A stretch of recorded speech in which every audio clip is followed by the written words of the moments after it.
Hello दोस्तों, स्वागत है आपका हमारे YouTube channel toppers point official पर, जहां पर मैं खान सर के नोट से बायोलॉजी सीरीज का क्लास ले रही थी। तो आज की क्लास है पार्ट 5। अगर आप भी कोई भी कॉम्पिटिटिव एग्ज़ाम की तैयारी कर रहे हैं तो आप इस वीडियो को देख सकते हैं। अगर आपको मेरी वीडियो अच्छी लगती हो तो मेरे चैनल को सब्सक्राइब एंड वीडियो को लाइक ज़रूर कीजिएगा। आइए शुरुआत करते हैं। आज हम पढ़ने वाले हैं परिसंचरण तंत्र यानी सर्कुलेटरी सिस्टम। आइए जानते हैं सर्कुलेटरी सिस्टम क्या होता है। तो जीव जंतु में विभिन्न पदार्थ जैसे ऑक्सीजन, कार्बन डाइऑक्साइड, पोषक पदार्थ, गैस, उत्सर्जी पदार्थ आदि के परिवहन के लिए जिस तंत्र की आवश्यकता होती है उसे परिसंचरण तंत्र कहते हैं। यानी वैसा तंत्र जिससे ऑक्सीजन, कार्बन डाइऑक्साइड एवं पोषक पदार्थ प्रवाहित हो सके। मानव में परिसंचरण तंत्र मुख्य रूप से रक्त तथा लसिका द्वारा होता है। चूँकि यह कार्य मुख्यतः रुधिर में होता है, रुधिर द्वारा होता है, इसलिए इसे रुधिर परिसंचरण तंत्र भी कहा जाता है। रुधिर परिसंचरण तंत्र की खोज विलियम हार्वे ने की थी। रुधिर परिसंचरण का अध्ययन एंजियोलॉजी कहलाता है। रुधिर परिसंचरण तंत्र के माध्यम से किए जाने वाले कार्य, अब हम देखेंगे कि रुधिर परिसंचरण तंत्र से कौन कौन से कार्य किए जाते हैं। पहला है पोषक पदार्थ तथा अपशिष्ट पदार्थ का परिवहन। दूसरा है ऑक्सीजन तथा कार्बन डाइऑक्साइड का परिवहन। तीसरा है हार्मोन का लक्षित ऊतक तक पहुंचाना। चौथा है विभिन्न मध्यवर्ती उपपचायी पदार्थ का परिवहन। रुधिर परिसंचरण तंत्र के मुख्य भाग निम्नलिखित हैं। अब हम जानेंगे कि रुधिर परिसंचरण तंत्र के कितने भाग होते हैं। तो यहाँ पर दिया हुआ है, पहला हृदय, दूसरा है शिरा तंत्र, तीसरा रक्तदाब, चौथा धमनी तंत्र, पांचवा लसिका तंत्र। हमने तो रुधिर परिसंचरण तंत्र पढ़ लिया। अब हम आगे बढ़ते हैं। तो आगे दिया हुआ है परिसंचरण तंत्र 3 प्रकार के होते हैं। तो परिसंचरण तंत्र कितने प्रकार के होते हैं? 3 प्रकार के। पहला है खुला परिसंचरण तंत्र। तो पहला क्या है? खुला परिसंचरण तंत्र, ओपन ब्लड सर्कुलेटरी सिस्टम। दूसरा है बंद परिसंचरण तंत्र यानी क्लोज ब्लड सर्कुलेटरी सिस्टम। तीसरा है मिश्रित परिसंचरण तंत्र, मिक्स्ड ब्लड सर्कुलेटरी सिस्टम। अब हम पहला पढ़ेंगे कि खुला परिसंचरण तंत्र क्या होता है। इस प्रकार के तंत्र में रक्त बिना किसी प्रेशर के आगे बढ़ता है। यह बाह्य कंकाल वाले जीवों में पाया जाता है, जैसे कि तिलचट्टा, तितली, कीड़ा, घोंघा, ऑक्टोपस। ये सभी में क्या होते हैं? खुला परिसंचरण तंत्र। दूसरा है बंद परिसंचरण तंत्र यानी क्लोज ब्लड सर्कुलेटरी सिस्टम। तो इसमें क्या होता है? इसमें रक्त एक नली के माध्यम से एक निश्चित प्रेशर से आगे बढ़ता है। यह आंतरिक कंकाल वाले जीवों में पाया जाता है, जैसे मानव, केंचुआ। मतलब बंद परिसंचरण तंत्र किस में होता है? मानव और केंचुआ में। अब हम पढ़ेंगे तीसरा क्या है? मिक्स्ड ब्लड सर्कुलेटरी सिस्टम यानी मिश्रित परिसंचरण तंत्र। इसमें रक्त कभी एक निश्चित दाब से आगे बढ़ता है, अर्थात कभी कभी विपरीत दिशा में जाने लगता है, जैसे मछली और मेढक। तो मछली और मेढक में क्या होता है? मिश्रित परिसंचरण तंत्र। रक्त वाहिनी, ब्लड वेसल्स, क्या होता है? रक्त को ले आने तथा ले जाने वाले नसों को रक्त वाहिनी कहते हैं। उदाहरण धमनी तथा शिरा। विज्ञान के जिस शाखा के अंतर्गत रुधिर वाहिनियों का अध्ययन किया जाता है उसे एंजियोलॉजी कहते हैं। तो ये हमने पढ़ लिया रक्त वाहिनी क्या होता है। ये शिरा और धमनी के बारे में दिया हुआ है। तो शिरा और धमनी के बारे में पढ़ते हैं। क्या है धमनी पहले पढ़ते हैं। तो ये वो रुधिर वाहिनियाँ हैं जो हृदय से शुद्ध रक्त शरीर के विभिन्न अंगों तक पहुंचाती है। तो शुद्ध रक्त को विभिन्न अंगों तक कौन पहुंचाता है? धमनी। यह शरीर के अधिक गहराई पर पाया जाता है। इसमें रक्त का दबाव तथा स्पीड दोनों उच्च होता है, जिस कारण यह मोटी होती है। फुसफुस धमनी को छोड़कर से सभी धमनियों से शुद्ध रक्त बहता है। इसके रंग लाल होते हैं। इसके रंग कैसे होते हैं? लाल। इसमें ब्लड वापस आने का खतरा नहीं रहता है, जिस कारण इसमें कपाट नहीं पाया जाता है। यह रक्त को हृदय से लेकर शरीर के विभिन्न अंगों तक जाती है। मनुष्य की सबसे बड़ी धमनी महाधमनी है। धमनियाँ शाखान्वित होकर धमनिकाएँ बनाती है। रुधिर कोशिकाएँ सबसे छोटी सूक्ष्मदर्शी रक्तवाहिकाएँ हैं जो धमनिकाओं को सिराकाओं से जोड़ती है। अब हम पढ़ेंगे, अभी हमने धमनी पढ़ लिया, अब हम पढ़ेंगे शिरा के बारे में यानी वेन। वेन क्या होता है? ये वे रुधिर वाहिनियाँ हैं जो विभिन्न अंगों से अशुद्ध रक्त को एकत्रित करके हृदय तक ले जाती हैं। यह शरीर में कम गहराई पर पाया जाता है। इसमें रक्त दाब तथा स्पीड दोनों कम होता है, जिस कारण यह पतली होती है। धमनी सीरा को छोड़कर शेष धमनियों से अशुद्ध रक्त बहाता है। इसका रंग हल्का नीला होता है। इसमें ब्लड वापस आने का खतरा रहता है, जिस कारण इसमें कपाट पाया जाता है। यह शरीर से रक्त को लेकर हृदय तक आती है। मनुष्य के शरीर की सबसे बड़ी सीरा है वेना केवा। तो ये हमने पढ़ लिया सीरा और धमनी के बारे में। अब हम आगे बढ़ते हैं। आगे देखिए, शरीर के रक्त मार्ग दिया हुआ है। तो शरीर ये रहा हमारा हार्ट, और हार्ट से यहाँ महाधमनी, और महाधमनी से धमनी, और धमनी से छोटी धमनी, और छोटी धमनी से कोशिका में। तो इसी प्रकार यहाँ पर दिया हुआ है सीरा के बारे में भी। सीरा से सीरा हो गया, फिर छोटी सीरा, फिर कोशिका। तो हम लोग शरीर में रक्त का मार्ग पढ़ लिए। ये चित्र दिया हुआ है वेन यानी धमनी और सीरा का, आप ध्यान से देख लेना। अब हम आगे बढ़ते हैं। अब हम पढ़ने वाले हैं केशिका यानी कैपिलरी। कैपिलरी क्या होता है? यह एक पतली नस होती है। इसमें शुद्ध तथा अशुद्ध रक्त दोनों मिलते हैं। केशिका आंखों में स्पष्ट दिखाई पड़ती है। यह धमनी तथा सिराओं को जोड़ती है, यानी धमनी और सिरा को जोड़ने का काम कौन करती है? केशिका। अब हम पढ़ते हैं हृदय के बारे में। हृदय यानी हार्ट। हृदय के अध्ययन को कार्डियोलॉजी कहते हैं। हृदय के अध्ययन को क्या कहते हैं? कार्डियोलॉजी। हृदय के विशेषज्ञ को कार्डियोलॉजिस्ट कहा जाता है। हृदय एक परिसंचरण अंग है तथा रुधिर का परिसंचरण करता है। हृदय को मांसपेशियां अंग भी कहा जाता है। हृदय हृदय पेशियों का बना होता है। हृदय पेरोकार्डियम नामक झिल्ली से ढका होता है। इन झिल्लियों के बीच द्रव भरा रहता है, जिसे पेरिकार्डियल द्रव कहते हैं। यह द्रव बाहरी आघातों से हृदय की सुरक्षा करता है। तो पेरिकार्डियम द्रव होता है जो किस बाहरी आघातों से क्या करता है? सुरक्षा करता है। पेरिकार्डियम परत दो परतों से मिलकर बनी होती है। पहला है रेशेदार परत, दूसरा है सिरोस परत। तो हमने हृदय के बारे में पढ़ा। और ये देखिए हृदय का भार लगभग 300 ग्राम होता है। तो हृदय का भार कितना होता है? 300 ग्राम। नवजात शिशु के हृदय का वजन 20 से 25 ग्राम होता है। पुरुष के हृदय का वजन 280 से 340 ग्राम होता है। तो ये हमने हृदय के बारे में पढ़ा। अब हम आगे बढ़ते हैं।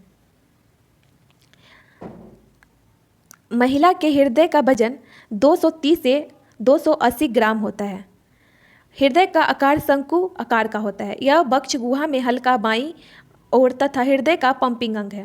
हृदय की दीवारें 3 स्तरों से बनी होती है। पहला है एपिकार्डियम, दूसरा है मायोकार्डियम, तीसरा है एंडोकार्डियम।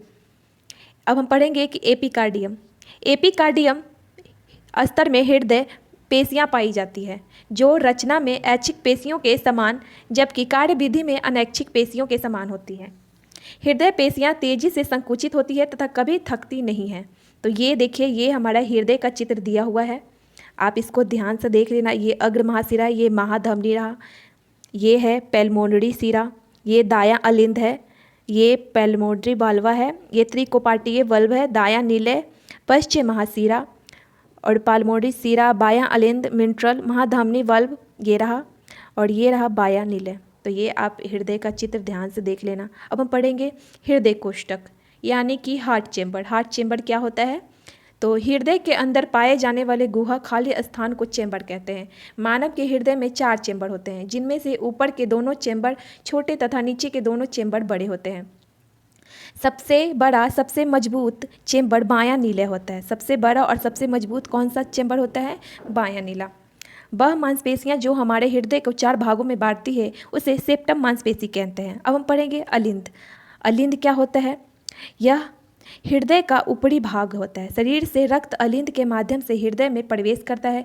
दोनों अलिंद एक दूसरे को अंतरालिंग भित्ति द्वारा अलग करते हैं, जबकि अलिंद व नीले अलिंद नीले खांच द्वारा अलग रहते हैं। भ्रूण अवस्था में हृदय की अंतरालिंद भित्ति पर एक छिद्र पाया जाता है, फोरामेन ओवल कहते हैं। मतलब भ्रूण अवस्था में जो हृदय के अंतरालिंद भित्ति पर एक छिद्र होता है उसे हम क्या कहते हैं? Foramen Oval. वयस्कों में यह छिद्र बंद होकर एक अपशेष में रह जाता है जिसे फोसा ओवेसियस कहते हैं।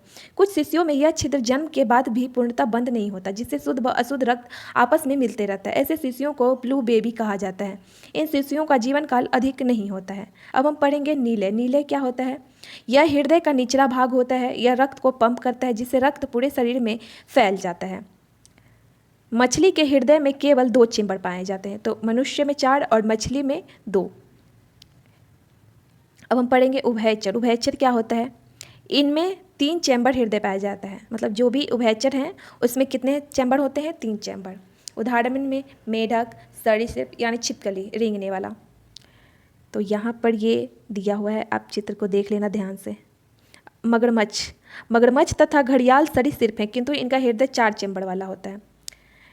सरीसृप हैं मगरमच्छ और घड़ियाल, लेकिन इनका भी हृदय मानव की तरह 4 चैम्बर वाला होता है। स्तनधारी तथा पक्षी का हृदय 4 चैम्बर वाला होता है। कॉकरोच के हृदय में 13 कोष्ठक होते हैं। ब्रह्मांड में ब्लू व्हेल मछली का हृदय 280 किलोग्राम यानी सबसे बड़ा हृदय, यानी सबसे बड़ा हृदय किसका है? व्हेल मछली का। ये यहाँ पर देखिए, ये दिया हुआ है। Heart atrium, left atrium, right ventricle, left ventricle. अब रिमार्क में देखते हैं क्या दिया हुआ है। वैसे जीव जंतु जिनके शरीर का तापमान वातावरण के अनुसार नहीं बदलता, उन्हें समतापी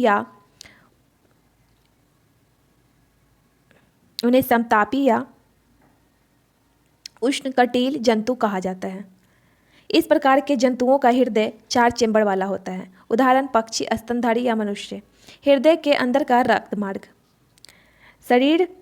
शरीर से अशुद्ध रक्त महाशिरा के माध्यम से दाहिना अलिंद में प्रवेश करता है। दाहिना अलिंद इस अशुद्ध रक्त को दाहिना नीलय में छोड़ देता है। दाहिना नीलय इस अशुद्ध रक्त को फुफ्फुस धमनी के माध्यम से फेफड़ा में छोड़ देता है। रक्त फेफड़ा में पहुंचकर शुद्ध हो जाता है और फेफड़ा में यह शुद्ध रक्त फुफ्फुसा शिरा के माध्यम से बायां अलिंद में प्रवेश करता है। बाएं अलिंद से इस शुद्ध रक्त को बायां नीलय में छोड़ देता है। बायां नीलय सबसे चौड़ा चैम्बर है। यह शुद्ध रक्त को महाधमनी के माध्यम से पूरे शरीर में भेजता है। तो यहाँ पर दिया हुआ है, आप ये चित्र को देख लेना। अब यहाँ देखिए रिमार्क में क्या दिया हुआ है। दाहिना अलिंद तथा दाहिना नीलय के मध्य त्रिविलनीय पाया जाता है। बायां अलिंद तथा बायां नीलय के मध्य द्विलिंगीय कपाट पाया जाता है। कि कोरोज़ोरी साइनस नामक नस हृदय की पेशियों को रक्त पहुंचाती है। तो हृदय की पेशियों को रक्त कौन पहुंचाता है? कोरोज़ोरी साइनस नामक नस। जब रक्त में कोलेस्ट्रॉल की मात्रा बढ़ती है तो हृदय की नसें जम जाती है, जिस कारण हार्ट अटैक आ जाता है। पूरे शरीर में रक्त का मार्ग। तो पूरे शरीर में रक्त का मार्ग कैसे है? देखिए यहाँ पर देखिए, महाशिरा दिया हुआ है। महाशिरा से दाहिना अलिंद से दाहिना नीलय, फिर दाहिना नीलय से फिर फुफ्फुस धमनी और फिर फेफड़ा, फिर फेफड़ा से फुफ्फुस शिरा, फिर वाया नीला, फिर वाया नीला से महाधमनी, फिर महाधमनी से छोटी धमनी, फिर छोटी धमनी से कोशिका में आया और फिर कोशिका से छोटी शिरा, शिरा से फिर महाशिरा, फिर दाहिना अलिंद। हृदय की धड़कनों को मापने के लिए स्टेथोस्कोप का प्रयोग किया जाता है। यानी हृदय की धड़कनों को मापने के लिए हम क्या प्रयोग करते हैं? स्टेथोस्कोप। आला के माध्यम से डॉक्टर लव डव की आवाज़ सुनता है। यानी कि आला के माध्यम से डॉक्टर क्या सुनता है? लव डव की आवाज़। आला प्रतिध्वनि के सिद्धांत पर कार्य करता है। यानी आला किस पर काम करता है? प्रतिध्वनि के सिद्धांत पर। तो ये हमारा है। अब हम आगे बढ़ते हैं। 1 मिनट में हृदय 72 बार धड़कता है। तो 1 मिनट में हृदय कितने बार धड़कता है? 72 बार। जबकि शिशु अवस्था में 1 मिनट में 150 बार धड़कता है। शिशु अवस्था में कितनी बार धड़कता है? 150 बार। भ्रूण अवस्था में 1 मिनट में 200 बार धड़कता है। व्यायाम के समय, दौड़ते समय 92 से 98 बार प्रति मिनट धड़कता है। एथलीट यानी 60 से 62 बार प्रति मिनट। नोट, हृदय धड़कन का कम हो जाना ब्रेडिकार्डिया, हृदय धड़कन का अधिक हो जाना ट्रेजिकार्डिया कहलाता है। हृदय धड़कन का दर स्वायत्त तंत्रिका द्वारा नियमित की जाती है। हृदय धड़कन का नियंत्रण पश्चिम मस्तिष्क या उपस्थित मेड्यूला ऑब्लांगेटा के हृदय केंद्रक द्वारा किया जाता है। एक बार हृदय की धड़कन से मात्र 70 ml ब्लड ही अंदर जाता है, अतः पूरा 5.5 लीटर ब्लड अंदर जाने के हृदय को 72 बार धड़कना पड़ता है। हमारी नाड़ियों की धड़कन की गति 115 से 125 तक होती है। हृदय की धड़कनों का नियंत्रित करने का कार्य पेसमेकर करता है। यह हृदय में दाहिना अलिंद पर होता है। डाइगोक्सिन हृदय के उद्दीपन को प्रवर्तित करता है। अब हम पढ़ेंगे रक्तचाप या रक्तदाब क्या होता है। तो शरीर में रक्त के प्रवाह के कारण नसों की दीवारों पर पड़ने वाले दाब को रक्तचाप कहते हैं। रुधिर दाब को सामान्यतः बाएं हाथ की धमनी द्वारा मापा जाता है। अब हम पढ़ेंगे प्रकुचन क्या होता है। जब नीले के सिकुड़ने के कारण रक्त हृदय के बाहर आता है तो उस दाब को प्रकुचन कहते हैं। ये प्रकुचन रहा। अब हम आगे बढ़ते हैं। अनुशीतलन। अनुशीतलन क्या होता है? जब नीले फैलता है तो रक्त हृदय में जाता है और इस दाब के डायस्टोलिक कहते हैं। जब बीपी बढ़ जाता है तो हाइपोटेंशन कहते हैं। जब बीपी बढ़ जाए तो क्या कहते हैं? हाइपरटेंशन। इस स्थिति में बीपी कितना हो जाता है? 140 और 90। एटिनॉल का प्रयोग हम बीपी को घटाने के लिए करते हैं। एटिनॉल का प्रयोग हम किस लिए करते हैं? बीपी को घटाने के लिए। जब बीपी घट जाता है तो उसे हाइपोटेंशन कहते हैं। इस स्थिति में बीपी कितना हो जाता है? 90-60। बीपी मापने वाले यंत्र को स्फैग्नोमीटर कहते हैं। स्फैग्नोमैनोमीटर कहते हैं। स्फैग्नोमैनोमीटर। तो ये हमने बीपी के बारे में पढ़ लिया। अब हम आगे बढ़ते हैं। आगे तो आज के लिए इतना ही। आज हम इतना ही पढ़ेंगे। कल हम पढ़ेंगे रक्त समूह। कैसी लगी वीडियो कमेंट में ज़रूर बताइएगा। धन्यवाद।